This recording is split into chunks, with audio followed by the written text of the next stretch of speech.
Well, hello everyone. Hi, welcome to this edition of Apartment Wealth Nuggets. Quick shortcuts to small apartment investing. And the topic for this edition, this issue is why small apartments. Of course, my name is Lance Edwards, and I have this short presentation I want to prepare for them and go with my remarks. And then at the end, I will be taking your questions. We are live right now, so if you have any questions at any point, type it into the chat box, and I'll be answering them. I'll certainly be answering them formally at the end of my short prepared remarks here on this topic of why. You know, so many people think in terms of getting started with single family or exclusively doing single family. I thought that way when I was getting started, and because I'm about to share with you right now that a mentor, actually it was a single family mentor who also did apartments, he put me on the path of small apartments over 20 years ago, and I'm going to share with you what led me to this journey, plus what I knew 20 years ago, plus what I've learned over the last 20 plus years doing it myself and coaching thousands and thousands nationwide. So why small apartments? Let's do a quick definition. My definition of small apartments are 2 to 100 unit properties. That's duplexes and up to 100 doors. It's not so much the number of doors that's important to me. It's the fact that these are owned and operated by mom and pop landlords. And that's what attracts me to small apartments. Now, let's be clear. You are not going to be a landlord. This is about wealth without landlording. But it's the mom and pop landlords and the way they typically operate. They do everything. And when by landlord, my definition of landlord is they do everything.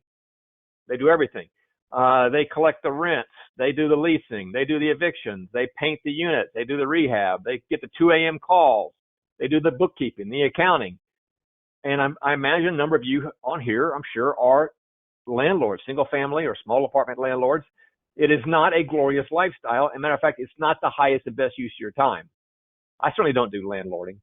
But it's because of that, there's lots of low-hanging fruit. So when I acquire these assets, there's always opportunities to raise the rent, add other income. We put in professional third-party management company, and we asset manage.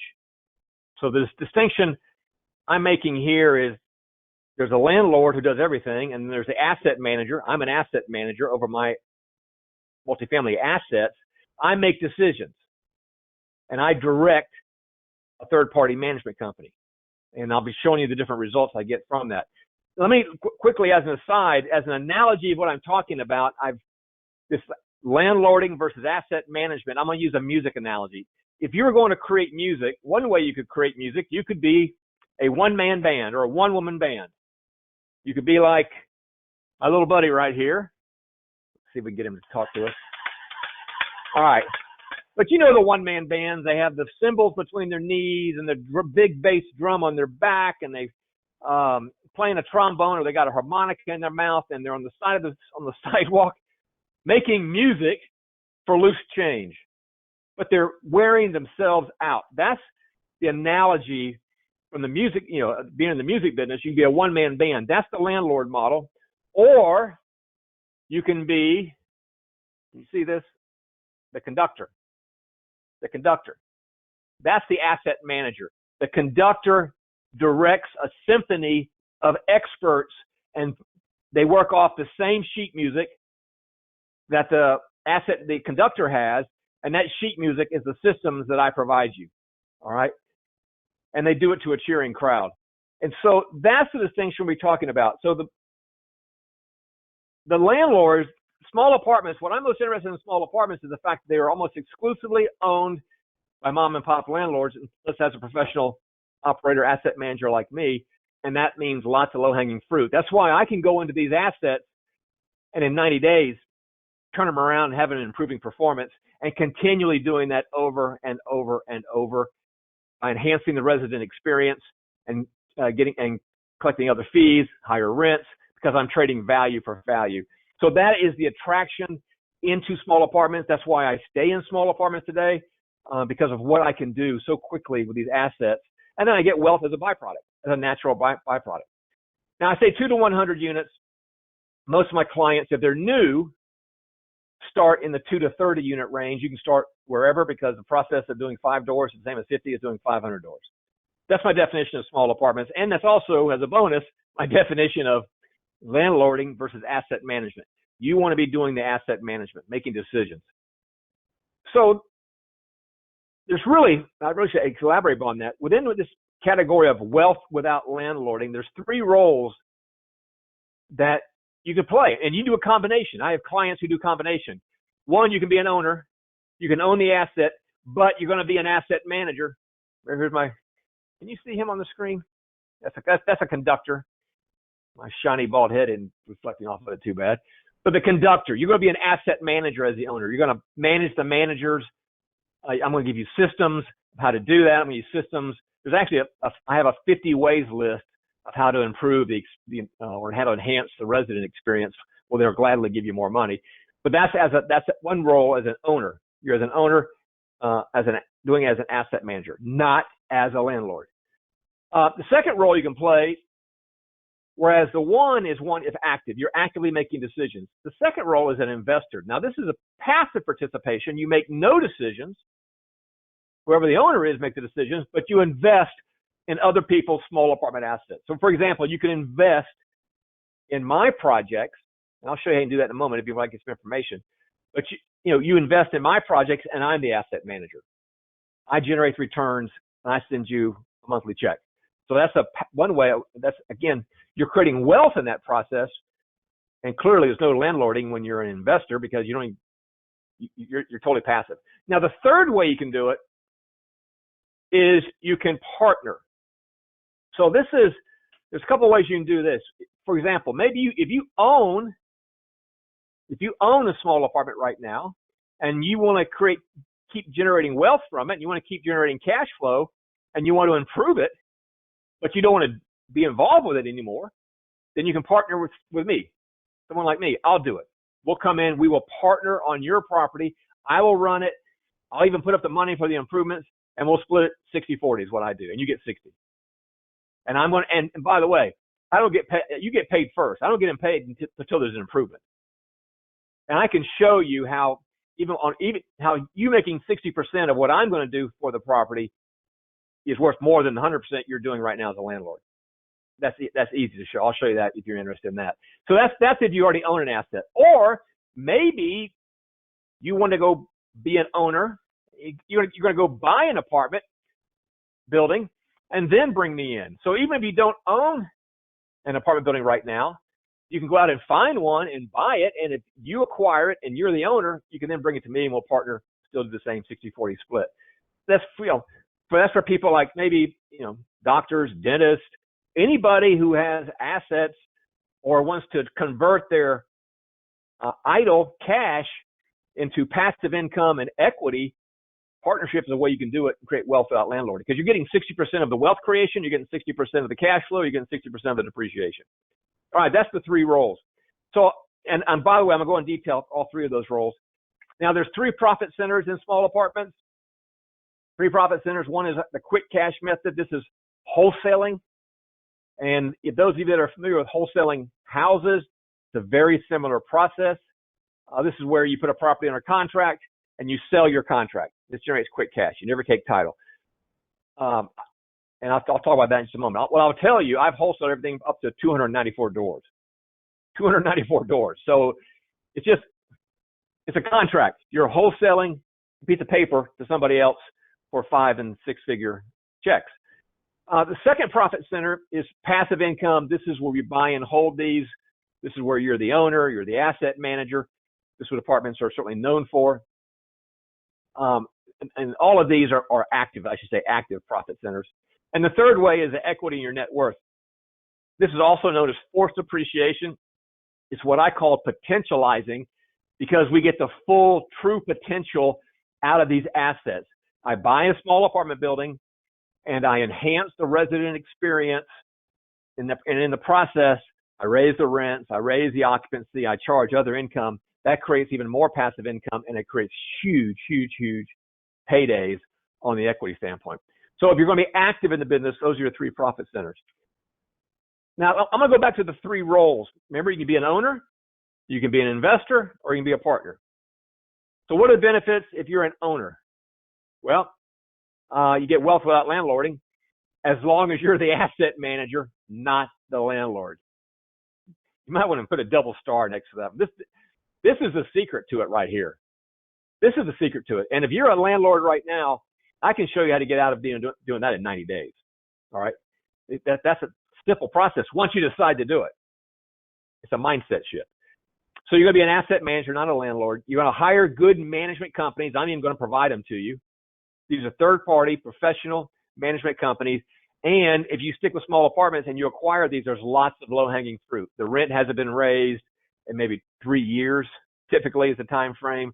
Another benefit when you're buying these assets, you can buy them on non-recourse loans. Now, this is not a presentation on financing, but non-recourse means there's no personal guarantee. No personal guarantee. Completely different than the way you perhaps bought your house.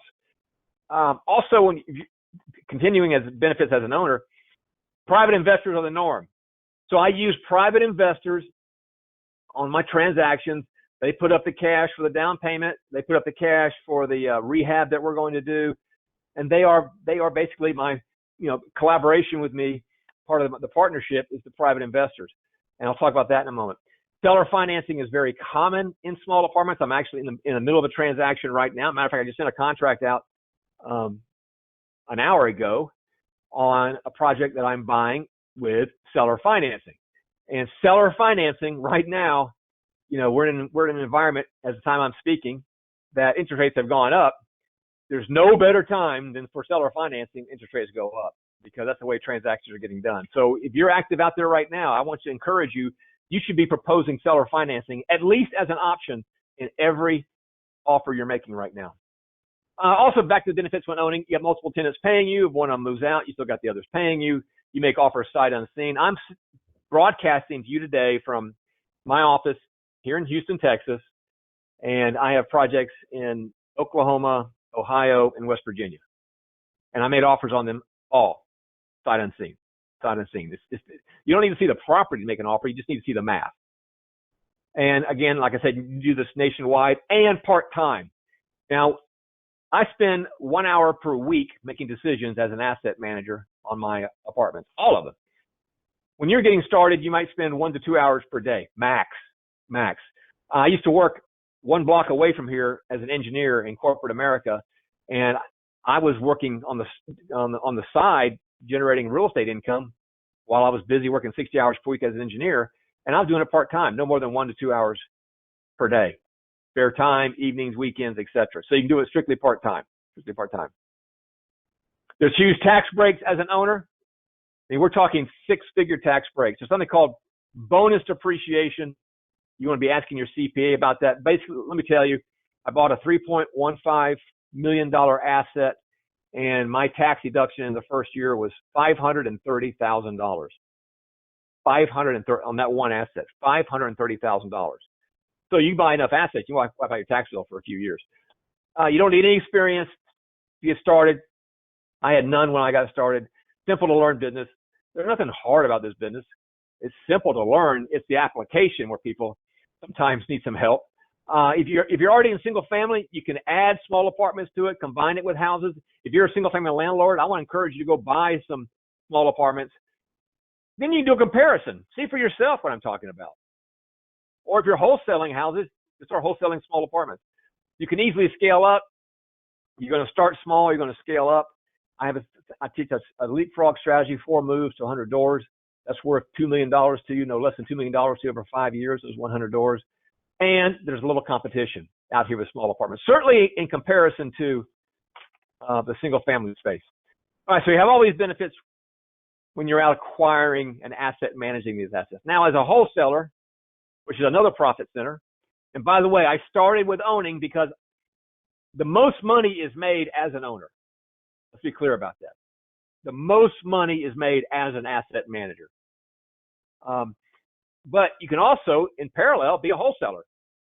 So when I got started, I was out wholesaling and buying. I would wholesale a household, and then I'd buy one.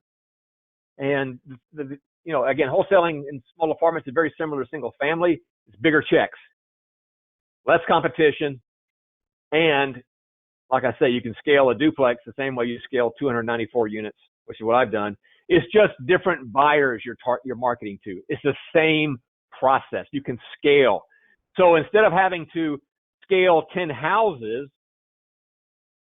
why not scaling a 10-unit apartment building or one 20-unit apartment building? It's the same process. You could do it once instead of 10 times over and over and over. It's just the highest and best use of your time. If you're going to wholesale these small apartments.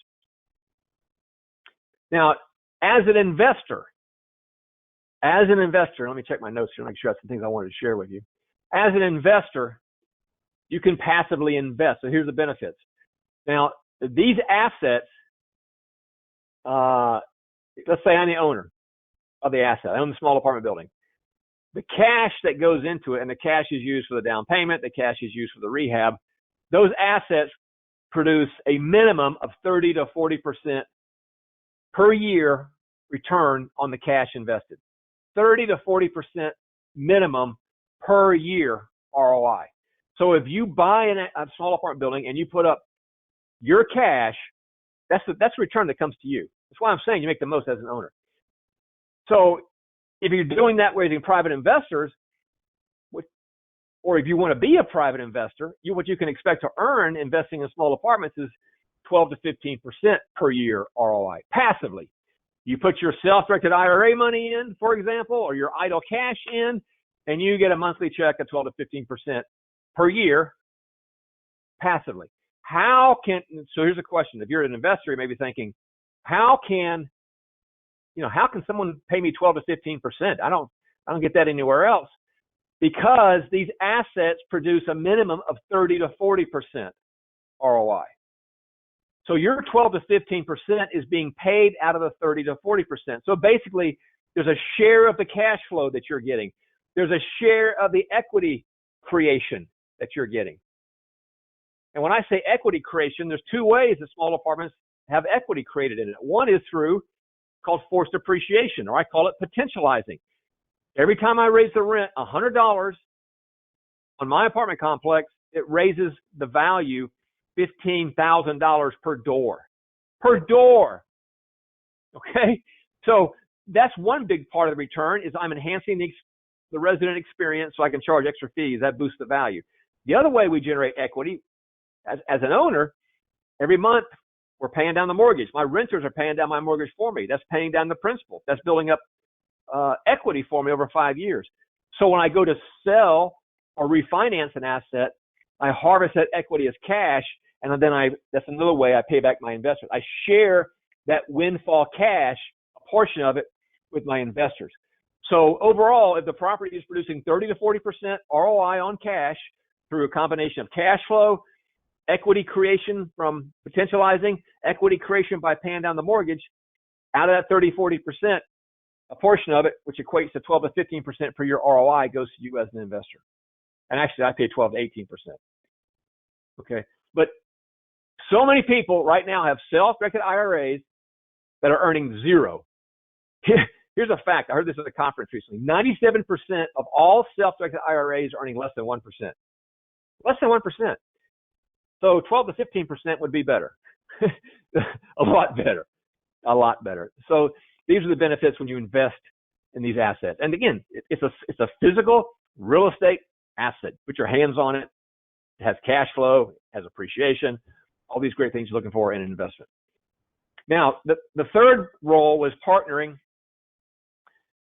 So if you own a small apartment building, or you want to go buy one and you bring me in as your partner, I will operate it. And if you own it, when you sell it to me, or when we put it into the partnership, that is considered a taxless transfer. So this is a taxless event. And I'm going to operate it going forward, and we're going to do an equity split on all the profits. The profits means the cash flow. The profits means the cash generated when we sell or refinance the asset, plus we'll profit share on the depreciation. And if you do it with me, you get 60%. 60% of cash flow, 60% of equity, 60% of depreciation. So a lot of times I have clients, or this is a common situation. You have an asset, you have an apartment building, you've had it for years, and you're thinking about your estate planning. You'd like to pass this apartment asset on to your adult children. If they have no interest in apartments, they don't want to be involved with the operation, fine. Bring it to me. We'll partner on it.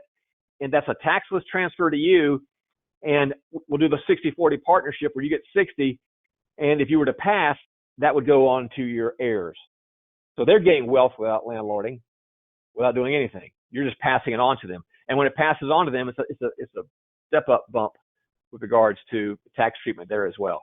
So if you own an apartment building that you want to get out of the operation of it, whether you're landlording or asset managing it, contact me.